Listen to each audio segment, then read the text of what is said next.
जी की जय। हर हर महादेव की जय। शिव गुरु के चरण में कोटि कोटि प्रणाम। माँ गौरी माता के चरण में कोटि कोटि प्रणाम। हरेंद्र भैया नीलम दीदी के चरण में कोटि कोटि प्रणाम। गुरु भाई गुरु बहना के चरण में कोटि कोटि प्रणाम। आज से हम शिव चर्चा शुरू करतन है। गुरु बहना हमार शिव चर्चा के स्वीकार कर, टूटी हुई से माफ कर। हर हर महादेव। मैया भवानी की जय।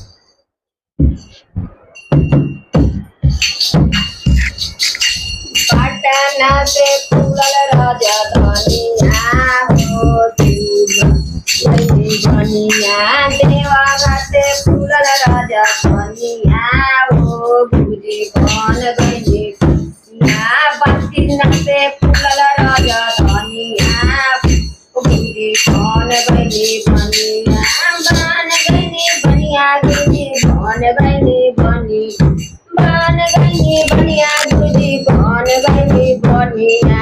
पटना से फूलल राजधानिया गुरुजी बन गई